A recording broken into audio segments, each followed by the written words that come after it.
Voilà, bonsoir à toutes et tous. Ça y est, le webinaire est lancé. Je me présente à vous. Je suis Driss Agoun, chargé de communication et d'événementiel de la Cité de la Solidarité Internationale. J'ai le plaisir de vous accueillir ce soir pour ce Zoom métier WASH. Je laisserai les intervenants se présenter dans un second temps. Je pense que nous allons pouvoir démarrer. Je laisse sans plus tarder la parole à Marion Fabre.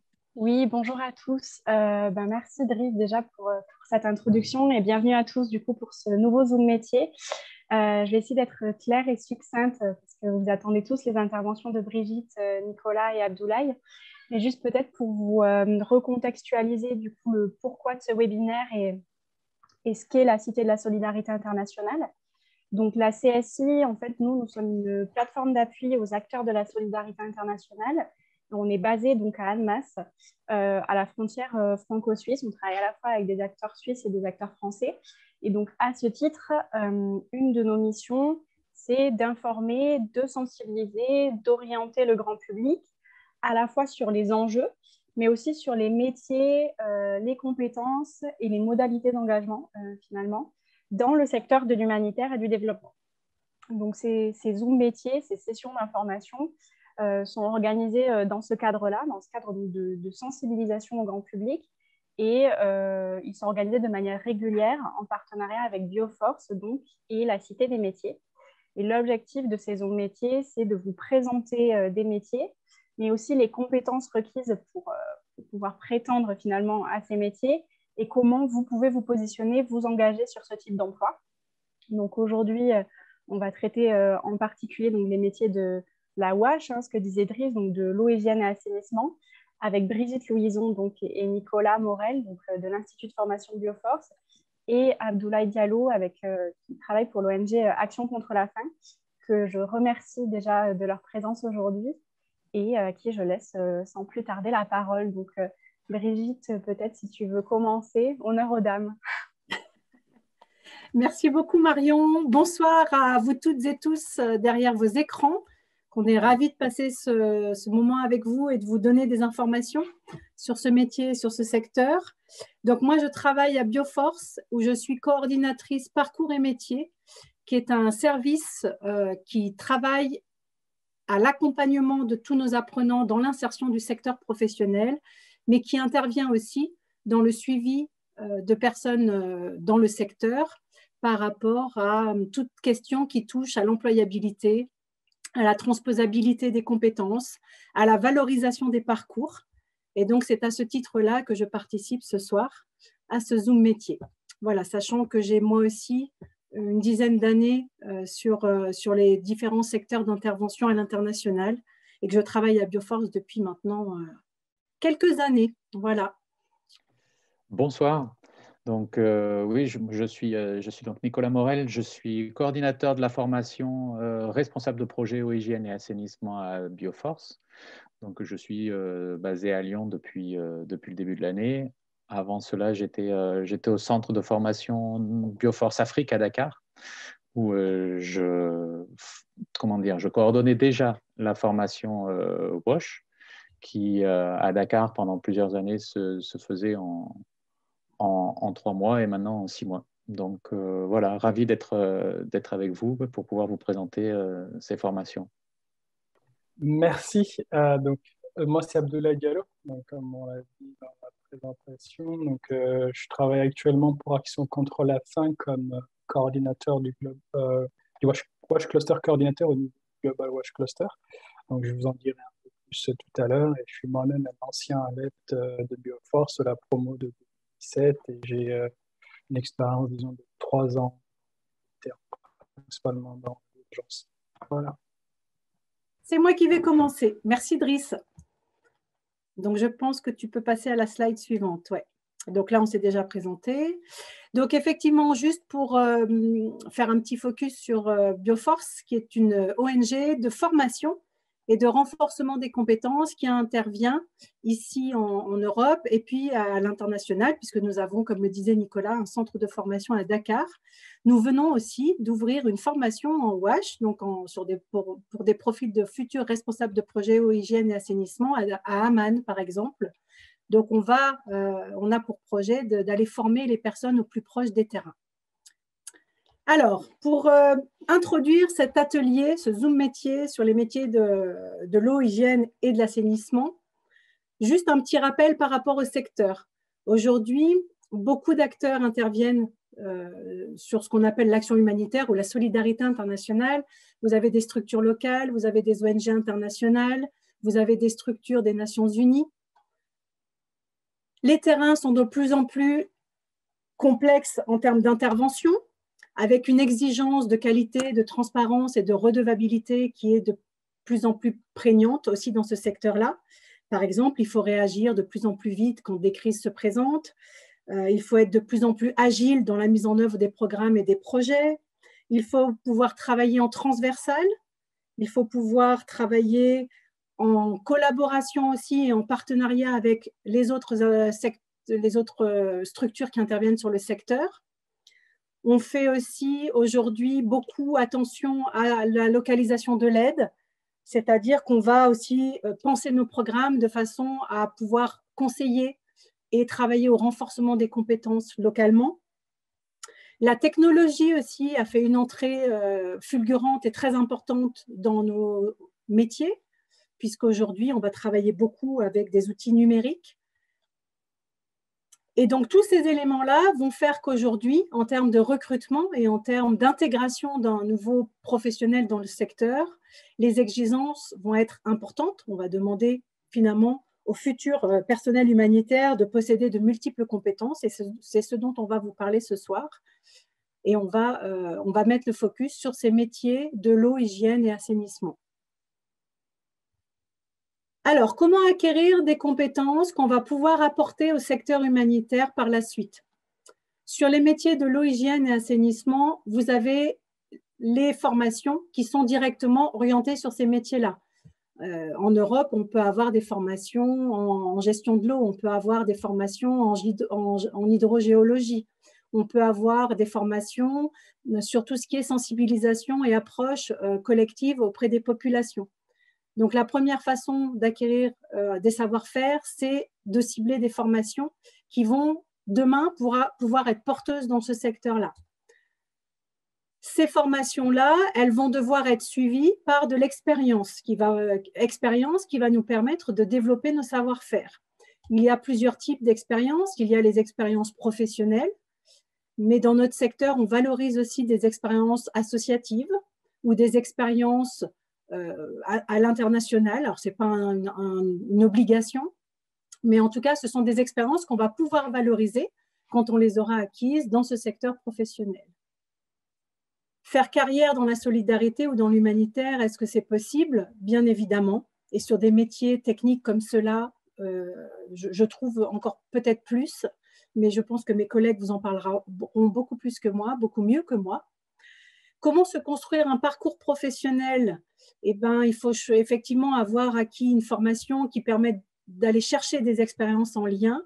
Et puis après, le parcours va se faire en allant essayer d'accrocher une structure humanitaire pour pouvoir commencer à intégrer le secteur humanitaire. Il n'existe a priori pas de parcours type aujourd'hui dans l'humanitaire. Chacun et chacune de nous, nous allons nous bâtir nos parcours. Ce qui est sûr, par contre, c'est que ce secteur que je présentais comme étant extrêmement demandeur de compétences multiples et variées va nous recruter sur les compétences qu'on lui apportera via nos différentes expériences ou via nos différentes formations. Voilà. Donc, on peut trouver après des postes localement, on peut trouver des postes au sein des ONG en siège, on peut trouver des postes au sein d'ONG à l'international et on peut travailler sur des postes plutôt locaux.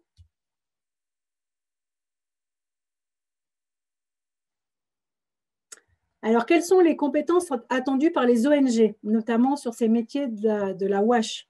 On va plutôt utiliser la terminologie anglo-saxonne, Water, Sanitation and Hygiene. Ces compétences, alors à gauche de la slide, vous avez vu être directement opérationnel sur le terrain. Je suis d'accord avec vous, ça n'est pas une compétence, c'est ce qui va découler des autres compétences que je vais citer. Déjà, on va vous demander un cœur de métier. Alors, sur de la WASH, il peut y avoir différents cœurs de métier à la base. On peut être spécialisé dans le traitement de l'eau. On peut être je m'emberlificote, on peut être dans l'hydrogéologie, par exemple, hydrogéologue.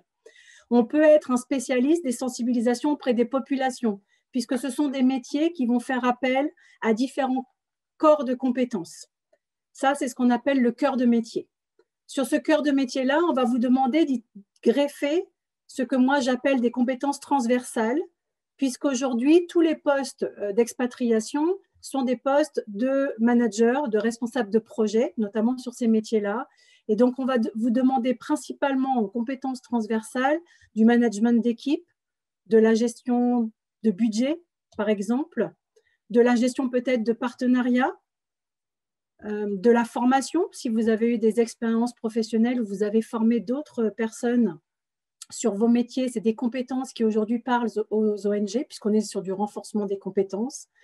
Donc, c'est ce que j'appelle les compétences transversales qui vont venir enrichir votre cœur de métier et faire que demain, le package que vous allez apporter au monde humanitaire va pouvoir être directement opérationnel. C'est ce qui va vous rendre opérationnel, en tout cas sur le terrain. On va vous demander, en plus de ces compétences techniques, des compétences personnelles et relationnelles. Quand je dis compétences personnelles et relationnelles, c'est vos compétences à vous adapter, c'est vos compétences à intervenir dans des contextes peut-être compliqués, c'est des compétences à gérer du stress, c'est des compétences à gérer vos priorités, ce sont des compétences de communication, ce sont des compétences de négociation, ce sont des compétences de diplomatie. Toutes ces compétences qui vont vous permettre, une fois que vous serez sur le terrain, d'être directement opérationnel dans différents contextes. Et les ONG aujourd'hui, ou les acteurs humanitaires, vont vous recruter aussi sur ces compétences-là. Un autre champ de compétences qui aujourd'hui est important dans notre secteur, ce sont les langues. On va vous demander à minima d'avoir de l'anglais. Après, si vous avez d'autres langues qui vont correspondre à nos zones d'intervention, ce sont des compétences qu'il va falloir valoriser dans notre secteur. On va vous demander une certaine appétence pour l'interculturel ou des compétences ou issues d'expériences dans des contextes interculturels qui vont faire que votre adaptation dans nos contextes humanitaires va être plus facile ou que vous aurez déjà des ancres qui vont vous permettre de vous repérer au mieux et d'adopter la bonne posture. Et puis, les dernières compétences dans lesquelles on va aller vous chercher, c'est votre capacité à travailler en réseau, à travailler avec des partenaires, parce que sur le terrain, nous travaillons tous avec des partenaires qui peuvent être d'autres acteurs humanitaires, mais surtout partenaires localement. Voilà, et tout ça doit favoriser votre capacité à avoir un savoir-faire dans le travail d'équipe et à adapter vos compétences aux équipes avec lesquelles vous interviendrez. Voilà. Alors, les différents métiers sur une mission terrain. Déjà, je vais vous parler de la capitale. Donc, la capitale, c'est vraiment l'implantation géographique dans la capitale des pays dans lesquels nous allons intervenir, sauf si vraiment les capitales ne nous permettent pas d'intervenir en direct, où on peut avoir une autre implantation, mais la capitale reste la capitale géographique du pays d'intervention. Dans les capitales, vous allez retrouver ce qu'on appelle les chefs de mission ou des directeurs pays, et vous allez retrouver les coordinateurs des différents corps de compétences qui vont être utilisés dans les différents terrains d'intervention, ce qu'on va appeler, nous, les bases dans notre jargon un peu plus humanitaire. Donc, en capitale, vous retrouverez des coordinateurs administratifs et financiers, des coordinateurs RH, des coordinateurs logisticiens ou un coordinateur logisticien, un référent sécurité, etc. Pour les métiers de la WASH, on va retrouver des coordinateurs WASH ou des responsables de programmes WASH qui vont gérer et qui vont driver tous les programmes en eau, hygiène et assainissement qui vont se mettre en place sur les différents terrains. Voilà, ça c'est un type de poste pour des responsables de projet eau, hygiène et assainissement. Maintenant, les postes en capitale ne sont pas des postes qu'on peut avoir en tout cas en première mission, ça peut être compliqué, le monde des ONG va vous demander d'entrer via la porte des terrains ou des bases sur les fameux postes que j'ai mis en orangé sur ma slide, les différents responsables de projet. C'est là que nous allons retrouver les responsables de projet eau, hygiène et assainissement. Et quand on veut intégrer le secteur, c'est via ces postes-là qu'en général, on commence dans nos secteurs professionnels et que via le terrain, on va pouvoir monter sur les postes plutôt basés en capitale et qui vont peut-être plutôt des postes de coordinateurs. Voilà, donc je vulgarise un peu le propos. Maintenant, d'une structure à l'autre ou d'une ONG à l'autre, les postes peuvent être sensiblement différents ou avoir des terminologies différentes. Mais l'idée, c'est vraiment que quand on veut intégrer le secteur, on va l'intégrer via des postes qu'on va retrouver sur les bases, qui sont des postes plus accessibles en entrée dans le secteur. Et puis, on va pouvoir évoluer après sur les autres postes, et notamment les postes de coordinateur, de référent programme, de responsable programme, etc., dont mes collègues vous parleront mieux dans quelques minutes. Voilà un petit peu sur les postes. C'est une façon aussi de vous montrer que les postes d'expatriés, il n'y en a pas tant que ça, et qu'aujourd'hui, dans l'enjeu de localisation de l'aide, vos employeurs, vos futurs employeurs vont aussi valoriser les compétences localement, et que pour trouver un poste d'expatrié, il va falloir apporter tout le package de compétences que je vous ai cité il y a quelques secondes. Effectivement, c'est moi qui prends le Je passe la parole à mon collègue. Merci Brigitte. Donc oui, effectivement, moi je vais prendre le relais pour parler des différents métiers de l'eau, hygiène et assainissement. Donc comme vous voyez, on vous a cité quelques exemples qui vont du responsable de programme, l'hydraulicien, ingénieur sanitaire, ingénieur réseau, foreur, hydrogéologue, épidémiologiste, mobilisateur communautaire, sociologue, anthropologue. Donc vous voyez, il y a un vaste champ de possibilités pour travailler dans l'eau, l'hygiène et l'assainissement sur le terrain.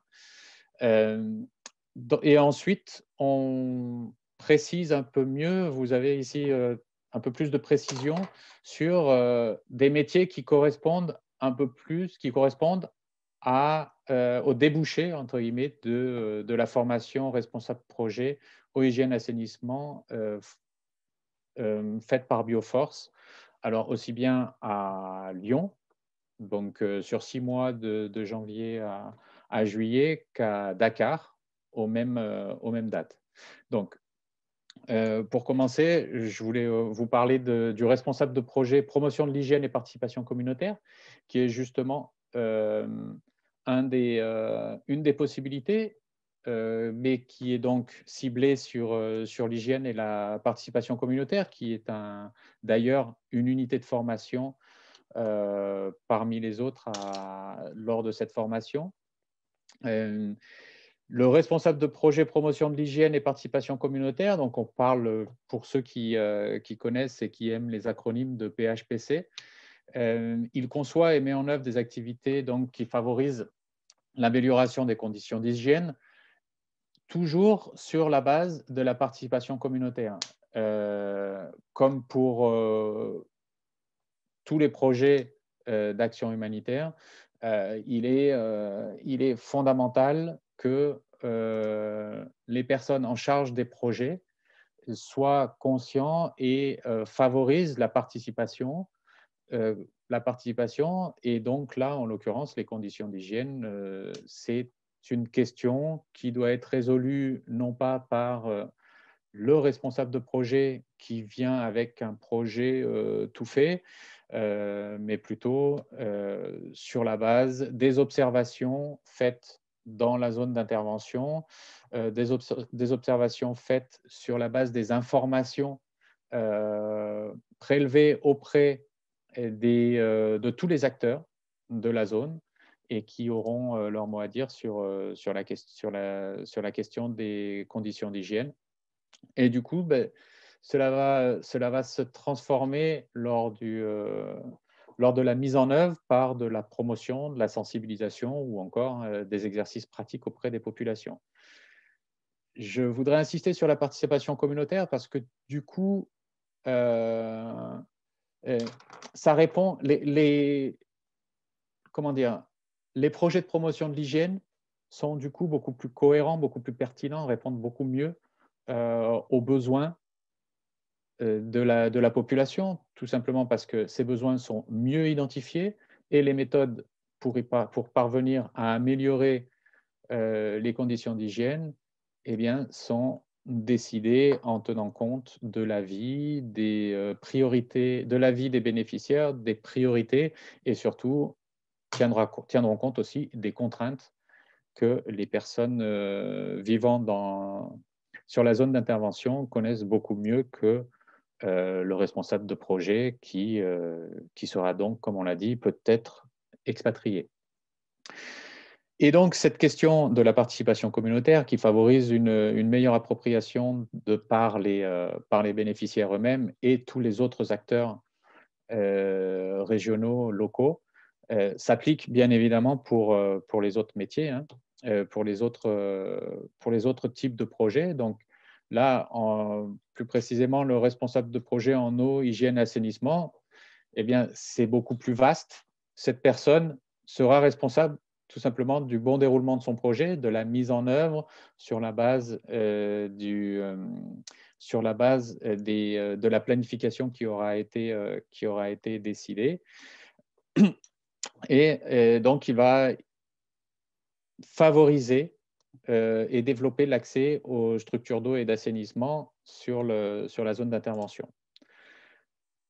Lorsqu'on parle d'un chef de département en eau, hygiène et assainissement, on parle de quelqu'un, si on parle d'un chef dans un pays, on parle de quelqu'un qui va concevoir les projets et qui va, comment dire, qui aura une responsabilité beaucoup plus stratégique. D'accord ? Il va travailler en collaboration avec l'équipe de coordination. Il définit donc les stratégies, tout simplement parce que c'est en général le référent technique de son ONG sur ce thème dans le pays d'intervention. Vous vous rappelez que Brigitte avait parlé, lorsqu'on vous avait montré l'organigramme d'une mission dans un pays, eh bien, cette personne se trouverait en capitale, par exemple. Alors que les responsables de projet, eux, seraient beaucoup plus près du terrain, beaucoup plus près des bénéficiaires et seraient probablement sur une base à l'intérieur du pays. Bien, merci. Donc, pour faire un focus sur le métier de responsable de projet eau, hygiène, assainissement, qui est justement le métier auquel les personnes qui sortent de notre formation peuvent aspirer, souhaitent finalement se développer. Et donc, l'idée, c'est que cette personne soit en mesure, en sortant de la formation, d'assurer l'alimentation en eau potable. Donc, là, eau potable, on parle de qualité, mais aussi en quantité suffisante auprès des populations. Il permettra aussi le développement et favorisera l'accès aux structures d'assainissement, aussi bien au niveau domestique que collectif, au niveau d'un village ou au niveau d'une parcelle, d'un foyer. Il coordonne également la promotion de l'hygiène et assure la mise en place d'un système de gestion des infrastructures. Voilà. Donc ça, c'est pour le métier de responsable de projet en eau, hygiène et assainissement. Alors, les domaines de responsabilité, comme vous le voyez, sont variés. Brigitte on a déjà évoqué beaucoup tout à l'heure. Donc, on parle de responsable de projet eau, hygiène, assainissement. Donc, on retrouve l'aspect de promotion de l'hygiène, participation communautaire, PHPC. On retrouve l'aspect d'infrastructure en eau et assainissement et les compétences beaucoup plus transversales qui peuvent être la conception, le pilotage de projet. Donc, la conception, le pilotage de projet, ça concerne tous les aspects de l'environnement, de l'action humanitaire. Donc, on parle de thématiques transversales, on va parler de sécurité également. On va aborder un petit peu les aspects logistiques et on va aussi parler de la méthodologie de projet. D'accord? Donc, comment concevoir et planifier, suivre, mettre en œuvre et suivre un projet. D'accord? Donc là, c'est une de ces compétences transversales qui seront traitées dans… Donc, on commence en général par cette unité de formation, conception et pilotage de projet pour la formation. Cette unité de formation sera suivie par la gestion des ressources, qu'elles soient humaines, financières et matérielles. D'accord? Comme le disait Brigitte, en tant que responsable projet, on a la responsabilité de manager son équipe, donc depuis le recrutement jusqu'au management leadership. Donc, on va identifier les besoins, on va identifier les besoins en personnel, on va procéder au recrutement, on va accompagner le recrutement, d'accord? Et ensuite, on va contribuer au développement des compétences, renforcement des compétences de ces équipes. D'accord? Au niveau financier, on participe à l'élaboration du budget parce que les aspects techniques, c'est le responsable de projet eau, hygiène, assainissement qui en est le garant. Donc, du coup, cette personne va apporter, va participer à la conception du budget et en tant que responsable de projet, cette personne sera également en charge de la mise en œuvre et du pilotage budgétaire. Voilà. Et ensuite, donc, on arrive aux compétences techniques de PHPC et de tout ce qui est en lien avec l'eau et l'assainissement, notamment les infrastructures. Et donc, voilà, à chaque rond que vous voyez sur votre écran correspond une unité de formation ou qu'on pourrait également appeler module. Une fois qu'on aura passé que le responsable de projet aura passé quelques mois, années, en tout cas, parlons plutôt de mission sur le poste de responsable de projet, il pourra évoluer au sein des ONG. Il pourra donc devenir coordinateur WASH. Là, dans ce cas-là, ce serait en capital. Après, bien évidemment, il pourrait être au niveau national, il pourrait être coordinateur WASH d'un programme, c'est-à-dire qu'il aurait la responsabilité de la stratégie dans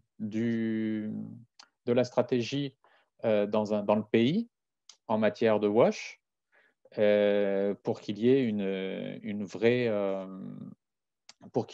vraie cohérence entre toutes les interventions sur le terrain et aussi cohérence en termes de qualité, c'est-à-dire que l'ONG a ses standards et il sera le garant du respect et de la mise en œuvre de ces standards sur tous les projets de l'ONG dans le pays. Il pourra également par la suite devenir référent technique, mais ça, je pense qu'Abdoulaye sera également très bien placé pour nous donner son avis sur le sujet, pour nous dire comment un peu cela fonctionne chez Action contre la faim. Il pourra devenir, après quelques années sur le terrain, quelques missions, pardon, devenir référent technique WASH au siège d'une ONG. Donc là, c'est pour les personnes qui évoluent dans la branche WASH, mais un responsable de projet peut très bien devenir coordinateur terrain de par son expérience, une fois qu'il aura fait ses preuves en termes de management, en termes de vision globale, en termes de gestion de la stratégie. Il pourrait également devenir coordinateur terrain, responsable de base, coordinateur terrain. Et là, il couvrirait il assumerait la responsabilité de la mise en œuvre de tous les projets de l'organisation, quel que soit le type de projet, pas forcément WASH, d'accord? Et de la même manière, il pourrait devenir chef de mission dans un pays, chef de mission sur un pays. Donc, le métier de la WASH fait face à de nouveaux enjeux auxquels la formation essaye de répondre, de s'adapter. D'ailleurs, par ce travail d'amélioration permanente est très prégnante à Bioforce, étant donné qu'à chaque année, on organise avec la participation des différents partenaires, des différentes ONG, des conseils de perfectionnement sur la base au cours desquels on s'assure que la formation répond bien aux besoins du secteur. Donc, pour n'en citer que quelques-uns, ces nouveaux enjeux, c'est la gestion intégrée des ressources en eau. Et parce que les ressources en eau, les ressources en eau devenant rares du fait du changement climatique, justement, il faut les gérer pas simplement du point de vue de l'hygiène, de l'assainissement ou de la mise à disposition d'eau, pas simplement du point de vue des infrastructures.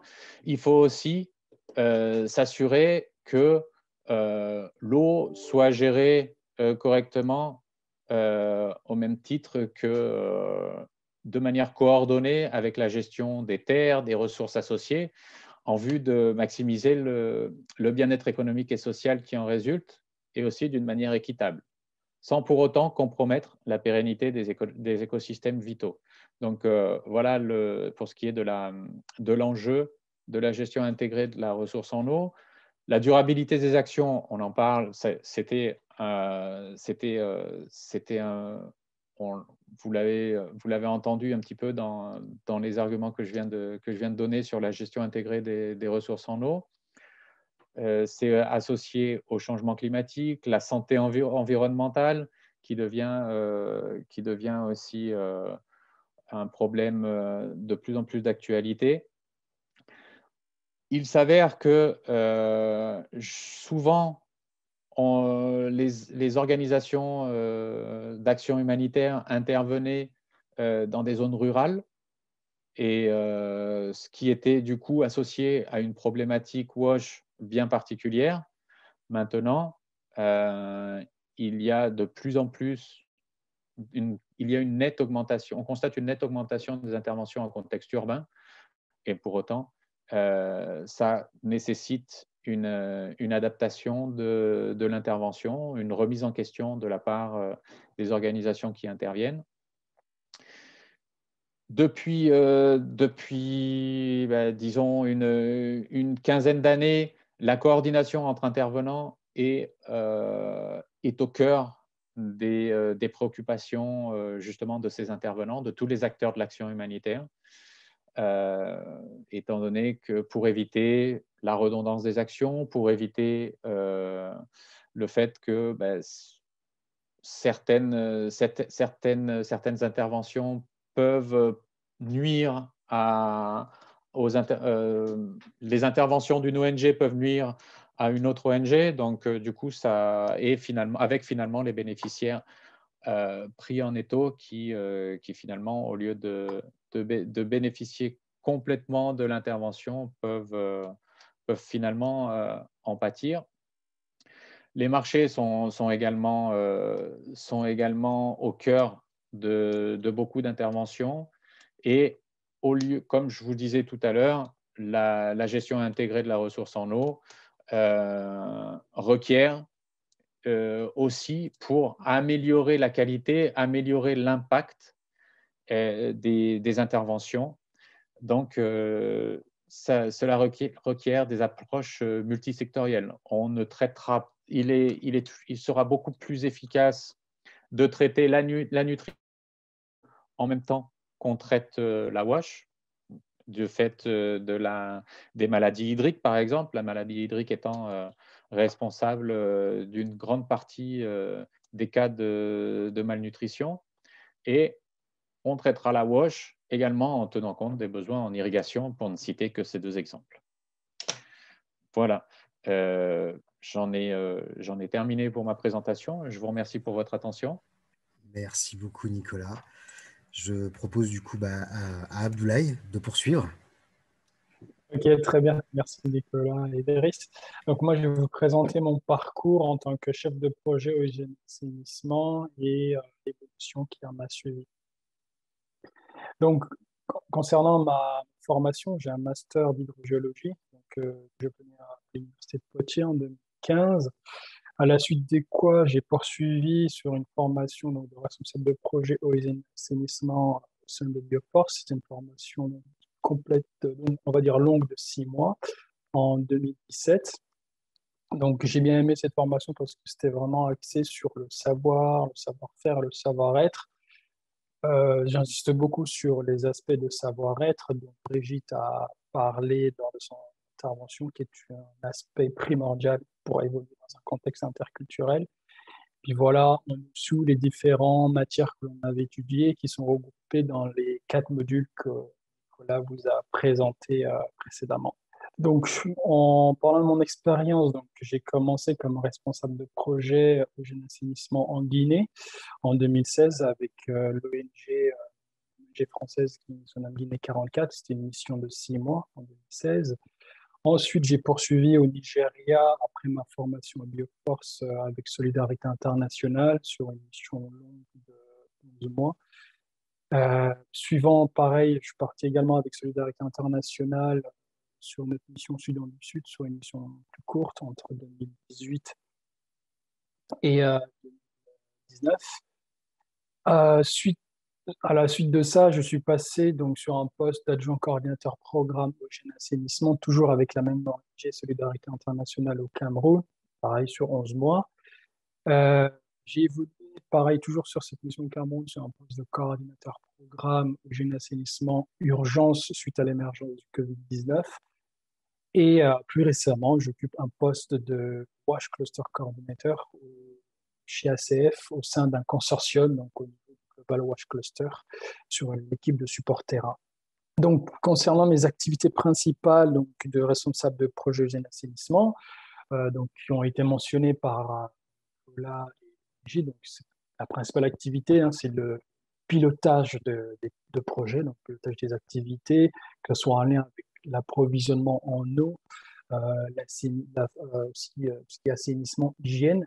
Donc, voilà, ça passe par la gestion d'activités de forage, ça peut aller jusqu'à la participation à la rédaction de l'appel d'offres, jusqu'au suivi des ateliers de forage, jusqu'à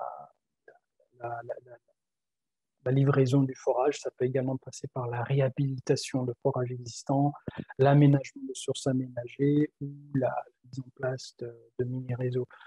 En ce qui concerne les activités d'assainissement, c'était principalement la construction de latrines d'urgence ou de semi-permanentes dans des camps de déplacés ou en communautaire, ou également des latrines durables dans des écoles ou centres de santé.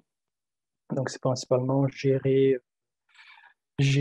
des activités de génie civil, suivre les activités d'entreprises qui ont été contractées. Et pour l'hygiène, Nicolas a longuement abordé ce sujet, c'était concevoir des activités de promotion à l'hygiène et de mobilisation communautaire.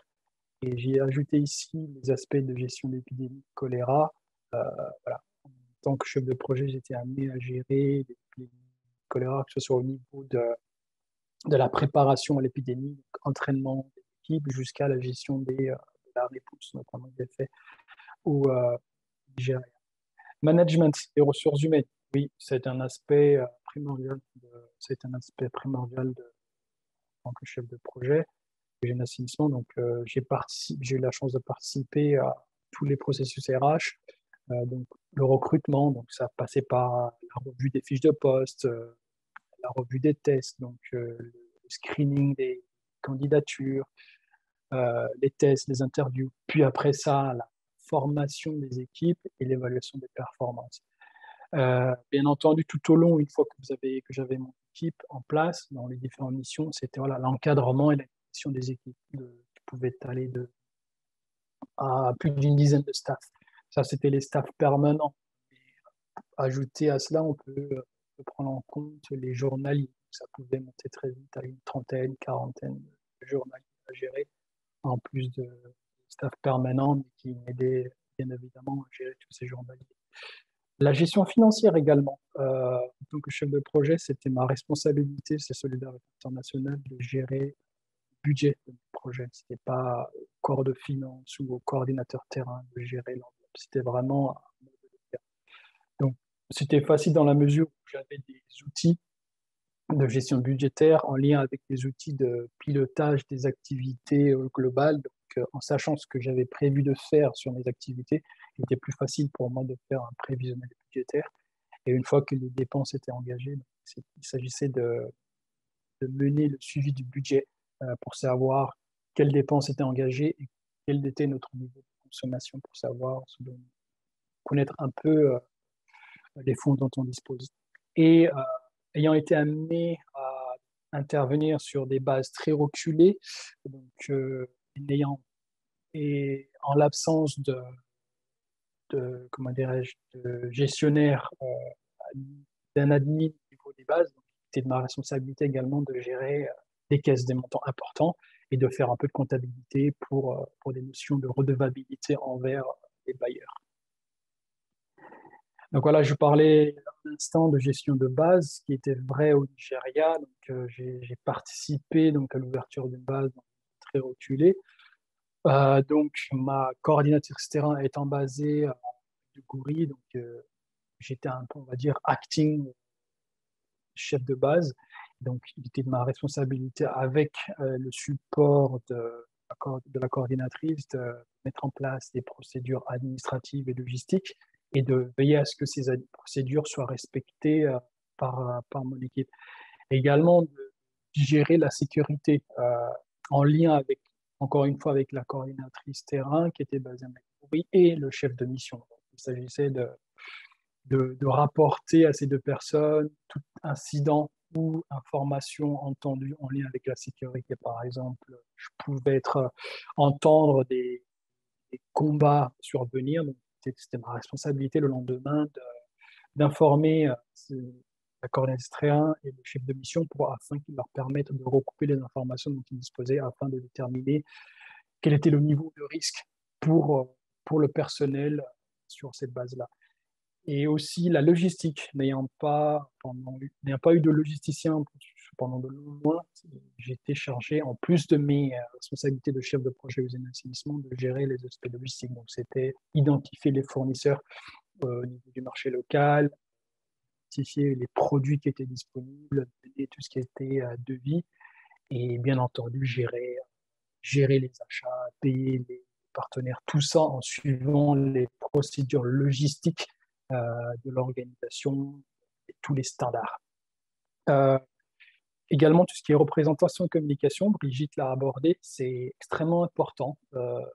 En étant amené à intervenir sur une zone où j'étais un étranger, dans un contexte tendu de guerre, voilà, communiquer auprès des différentes personnes que l'on côtoie, que ce soit auprès des autorités gouvernementales et traditionnelles, auprès des bénéficiaires, était très, très important pour pouvoir présenter le mandat de l'organisation, me présenter moi, dire qui j'étais, qu'est-ce que je faisais là, était très important. Et effectivement aussi parler avec les bénéficiaires, que ce soit de manière formelle lors de réunions qui sont organisées, ou informelle à chaque fois que je rencontrais une personne qui venait vers moi et posait des questions. Je prenais toujours le temps de dire qui j'étais. Et la bonne nouvelle, c'est qu'au bout de quelques mois, tout le monde savait qui j'étais au niveau d'une petite ville extrêmement reculée.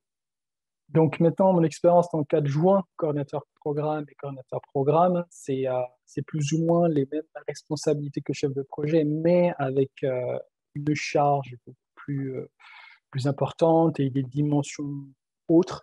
Donc, j'ai participé en tant qu'adjoint comme programme à la définition de la stratégie mission et des interventions d'urgence. Voilà, savoir pourquoi on intervient sur telle zone, pourquoi on fait telle activité de telle façon. Pour ça, fallait mener des évaluations des besoins. Donc, je travaillais beaucoup avec les différents chefs de projet qui étaient présents sur différentes bases. Et on concevait ensemble les outils d'évaluation parce que comme c'est eux qui étaient amenés à les utiliser, moi je les impliquais beaucoup sur ça. Et bien entendu, une fois que l'on a ces évaluations de besoins, je participais également beaucoup à la rédaction de propositions de projets en lien avec ce qu'on appelle les reporting officers ou les grant managers qui sont vraiment là en lien avec les bailleurs de fonds dans la rédaction des projets. Et moi, j'ai apporté des éléments sur le dimensionnement des activités, sur la description technique des activités origine assainissement et sur le dimensionnement justement de ces différents projets. Et tous ces éléments-là étaient transmis au reporting officer ou au grant manager pour leur permettre de faire un lien. Donc, oui, en tant que coordinateur programme et adjoint de programme, j'étais également chargé du pilotage du cycle de projet de l'ensemble des programmes du pays, que ça va de l'évaluation, comme je l'ai abordé, de la planification, donc la rédaction de propositions de projet, à l'implémentation et suivi des activités, de l'évaluation finale jusqu'à la capitalisation. Donc, j'étais impliqué dans tout ça, bien entendu, à chaque cycle, on a des outils différents qui nous permettent de suivre l'état d'avancement des projets. Et sur ces postes également, j'avais des responsabilités de support technique et opérationnel auprès des chefs d'équipe, des responsables de projet. Ça pouvait être par exemple leur donner des orientations sur le dimensionnement, que ce soit sur des latrines, sur des forages. Donc, une fois que les équipes avaient travaillé sur des aspects, on va dire, très techniques poussés, ils me les remontaient, c'était à moi de valider. Si j'avais des doutes, je posais des questions. Et effectivement, quelquefois, quand ça dépassait ma compétence, je remontais ça au référent technique du siège, dont dont Nicolas a parlé tout à l'heure, et c'est lui qui me donnait c'est lui qui donnait la validation finale. Ensuite, je redescendais les équipes terrain. Au niveau des ressources humaines, en tant que en étant au niveau de la coordination, on est également amené à participer à la gestion des ressources humaines parce qu'on a à la fois on a un lien fonctionnel avec les équipes qui sont basées sur le terrain, donc on intervient beaucoup. Et moi, je suis beaucoup intervenu sur les aspects de renforcement de compétences. Cameroun, j'avais sous ma responsabilité fonctionnelle 4 chefs de projet qui avaient des profils différents. J'avais autant des ingénieurs en génie civil, hydrauliciens, pas. Donc, ils avaient des points forts et des points faibles. Donc, c'était à moi de les suivre au quotidien pour renforcer tout ça et pour permettre d'être totalement autonome et d'avoir des aspects transversaux, notamment sur la gestion de leurs équipes. Encore une fois, c'est au niveau des relations externes, c'est de la coordination, de la représentation auprès des instances de coordination, du cluster WASH ou des interclusters auprès des autorités pour, comme l'a dit Nicolas, pour travailler de concert avec les autres organisations pour délivrer le meilleur service au profit des bénéficiaires. Et donc, plus récemment, j'occupe le poste WASH Cluster Coordinateur. Donc, c'est coordinateur du cluster origine assainissement au niveau du Global WASH Cluster. Donc, au niveau du Global WASH Cluster, il y a un consortium de 6 ONG avec l'UNICEF en chef de file et ACF faisant partie de ce cluster. ACF a été chargé de recruter un coordinateur du cluster WASH avec une dizaine d'autres coordinateurs aussi recrutés par les autres membres du cluster. Notre responsabilité consiste à appuyer et à soutenir les plateformes de coordination origine assainissement dans les différents pays pour pour remplir, pour mener à bien les fonctions principales qui sont listées ici d'un cluster, à savoir donc, voilà, appui à la prestation de services eau, hygiène, assainissement. C'est renforcer les capacités nationales en matière de préparation de planification, etc. Donc, cet appui se fait à distance, mais également par déploiement. Par exemple, actuellement, au Fidji, il y a eu récemment un cyclone. J'ai un collègue qui est employé par une autre organisation, pour une autre ONG, qui soutient les Fidji à distance. Actuellement, on a également un collègue qui est recruté par Oxfam, qui va être déployé en Guinée pour aider à la coordination face à l'émergence de l'épidémie d'Ebola. Merci beaucoup, Abdoulaye, pour cette présentation. Merci également à Nicolas et à Brigitte, ce qui marque donc la fin des présentations. Je vous propose bien, que nous passions tout de suite dans un second temps de ces webinaires qui, du coup, va être le temps des questions. Quelles activités doit-on mettre en œuvre pour la WASH? Et je poursuis. Quel lien entre les programmes WASH et la réduction des maladies hydriques? Que faire? Ce qui est une très vaste question, j'en ai bien conscience. Pourriez-vous y apporter des compléments, même en plusieurs parties? Ouais, je peux y commencer. Oui. Donc, comme tu as dit au début, WASH, c'est Brigitte qui l'a défini, c'est Water, Sanitation and Hygiene. Donc, c'est eau, hygiène, assainissement. Donc, ça, on a quasiment tout dit par rapport aux activités eau, hygiène, assainissement qu'on met en place. Donc, on va dire qu'on a 3 axes sur un projet eau, hygiène, assainissement. C'est l'approvisionnement en eau, l'approvisionnement en infrastructure d'assainissement et la communication sur la promotion, la sensibilisation sur les bonnes pratiques d'hygiène. Donc, par exemple, sur la promotion à l'hygiène, les activités qu'on peut mener, c'est dans un endroit, par exemple, dans un camp déplacé, s'il n'y a pas assez, si le volume d'eau par personne n'est pas suffisant, ce qu'on peut faire, c'est construire un forage, apporter de l'eau, que ce soit traiter de l'eau de surface pour la rendre potable. Sinon, c'est, comme je disais, forer, ou sinon creuser un puits, apporter de l'eau en quantité et en qualité suffisante.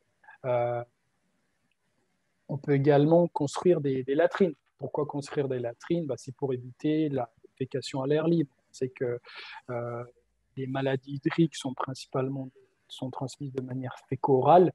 Donc, en éliminant le polluant qui sont les matières fécales, on élimine, on va dire, on réduit le risque. On contient ces matières fécales au niveau de latrines.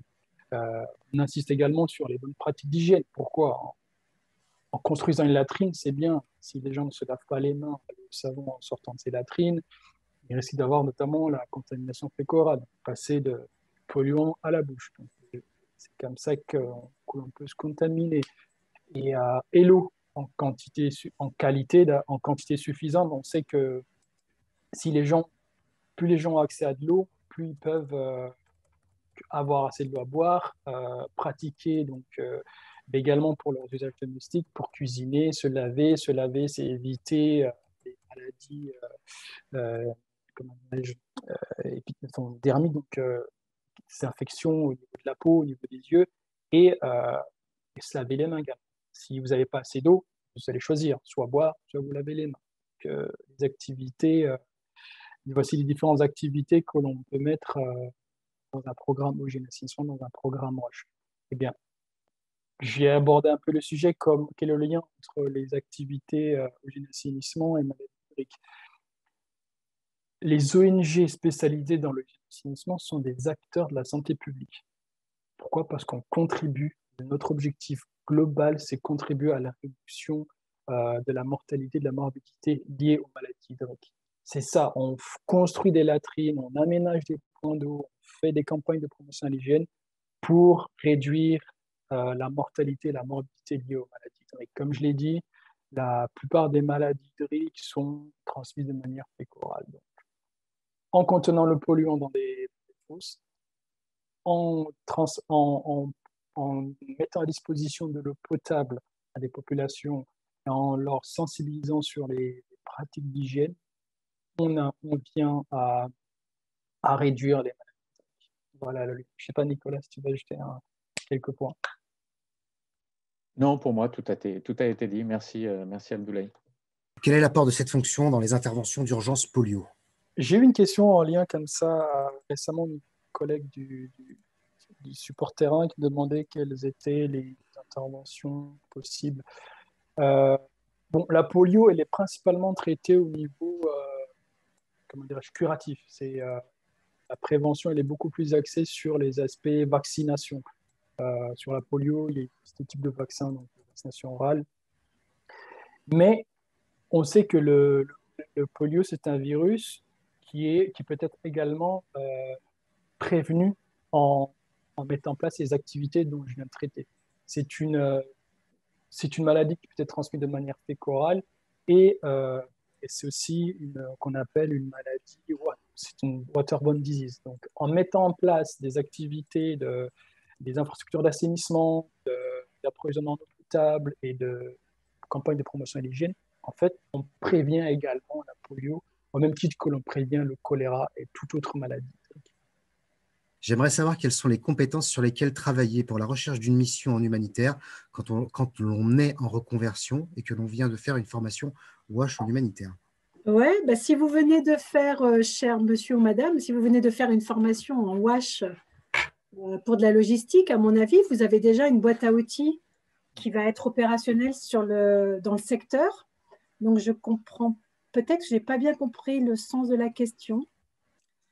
Et après, s'il vous manque de l'expérience, ce que je peux vous donner comme conseil, c'est si vous n'arrivez pas à partir en mission, pour X raisons, ou à vous faire recruter par une ONG, si vous avez l'opportunité d'avoir un poste, même en France, qui vous permette de développer des savoir-faire sur ce métier-là, ça sera toujours porteur dans votre projet professionnel le jour où vous allez l'apporter au secteur humanitaire.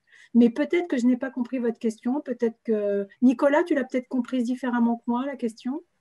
Je ne suis pas sûr, mais je vais essayer d'apporter des compléments de réponse.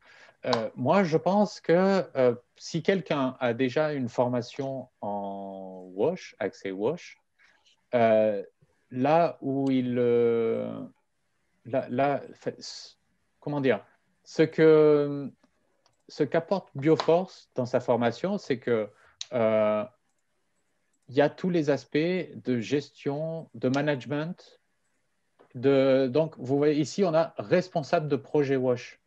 On ne parle pas d'ingénieur en géologie, en hydrogéologie donc, c'est-à-dire qu'on englobe cet aspect de management, que ce soit depuis la conception du projet jusqu'à la mise en œuvre, en passant bien évidemment par le pilotage, non seulement de toutes les ressources, la gestion de toutes les ressources, qu'elles soient humaines, matérielles ou financières.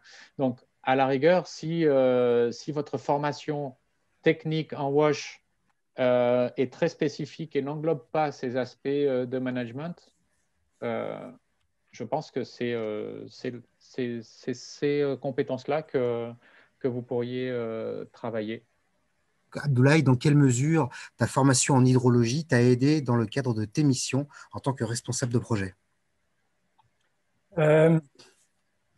Disons, ma formation en hydrogéologie était très axée au souterrain, compréhension de la ressource, évaluation et son exploitation.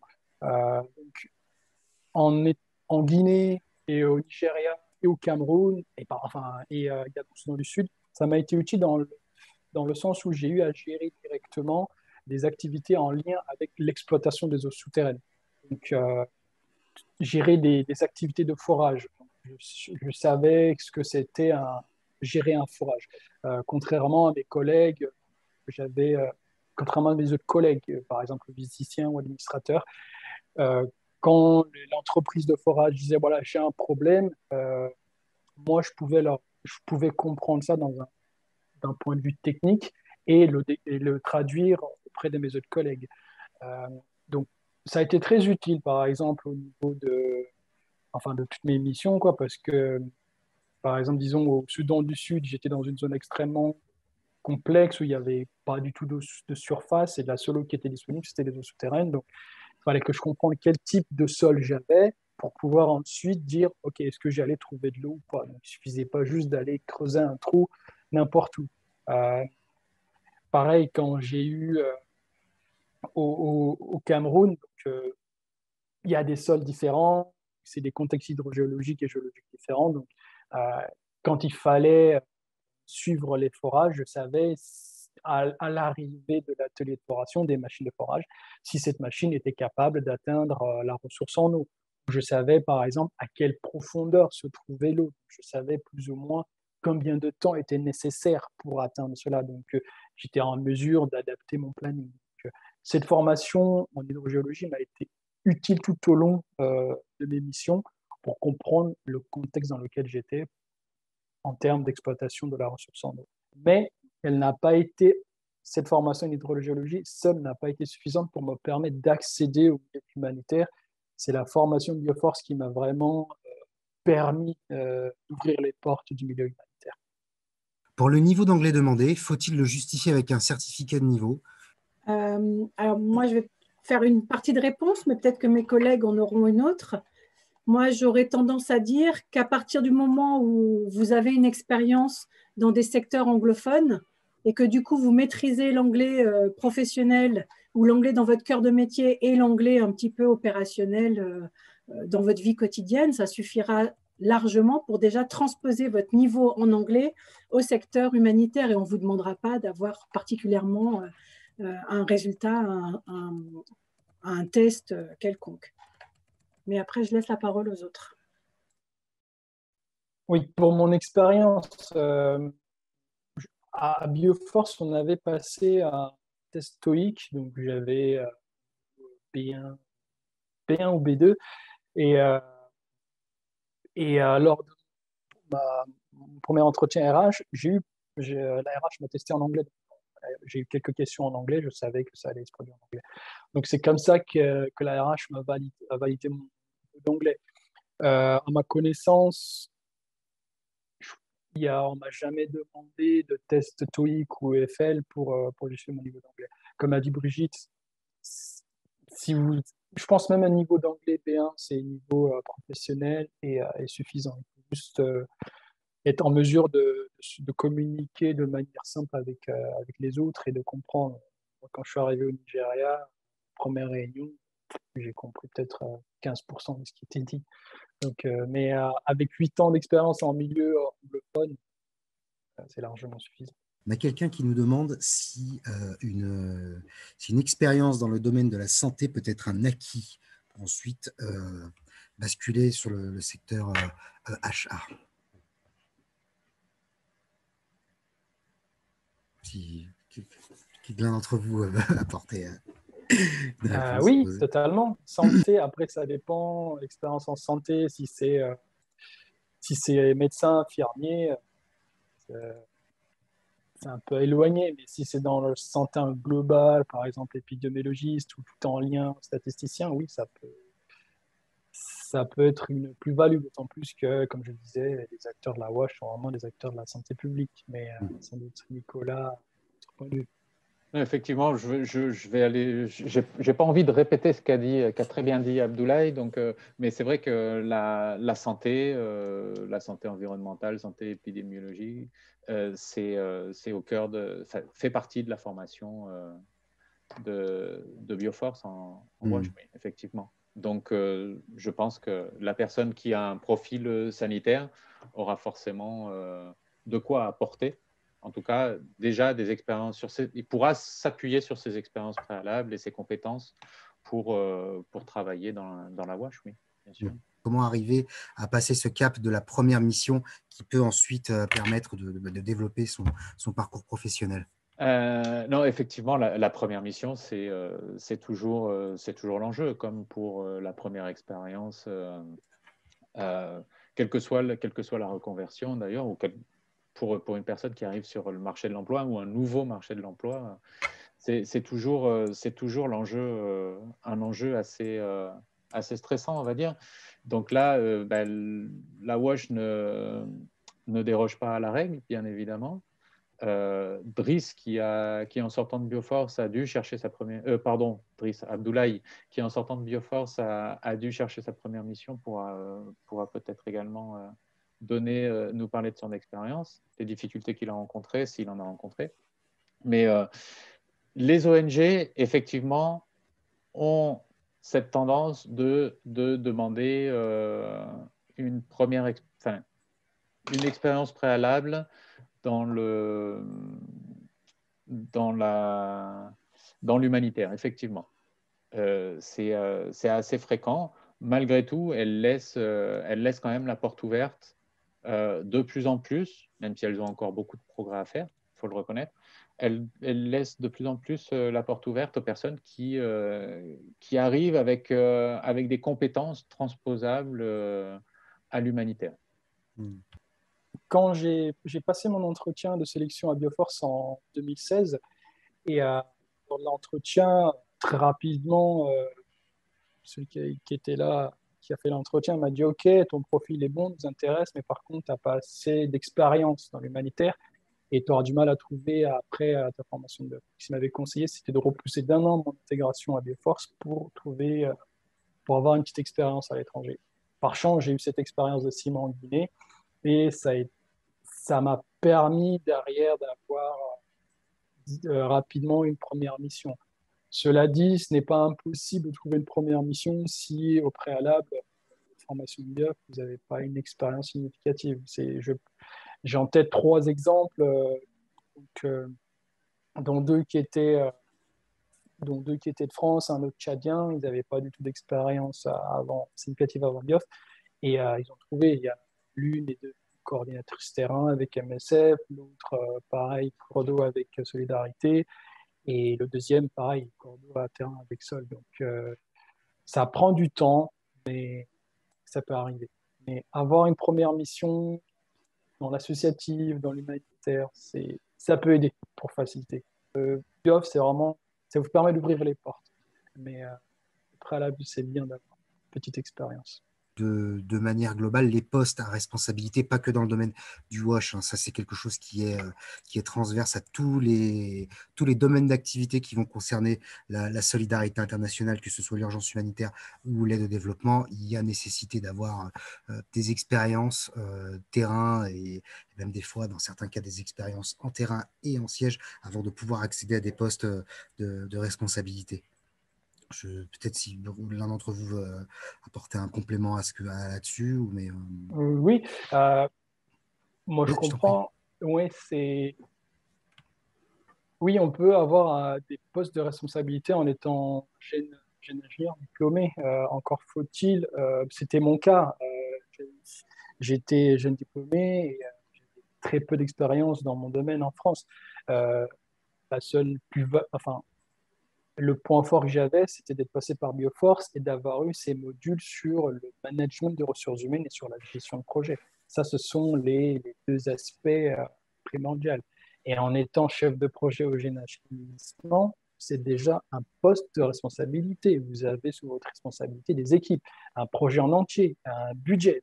Vous n'êtes pas l'adjoint de l'adjoint. C'est vous qui décidez. Vous êtes décisionnaire. C'est déjà un poste de très haute responsabilité. Vous êtes cadre. Mon contrat, quand je suis porté avec c'est déjà un poste de responsabilité. Finalement, est-ce que le pilotage d'un projet avec une ONG locale, en termes d'expérience, comment le valoriser? Est-ce que finalement, une expérience avec une ONG locale, on arrive à la valoriser avec une ONG internationale, et peut-être comment, du coup, au regard des expériences que vous avez et des parcours que vous avez pu suivre, peut-être donner des clés? Et oui, moi je sais que notamment lorsque je travaillais à Dakar, où on recevait énormément où on reçoit le centre de formation Bioforce Afrique à Dakar reçoit énormément de candidatures de personnes qui travaillent déjà dans l'humanitaire.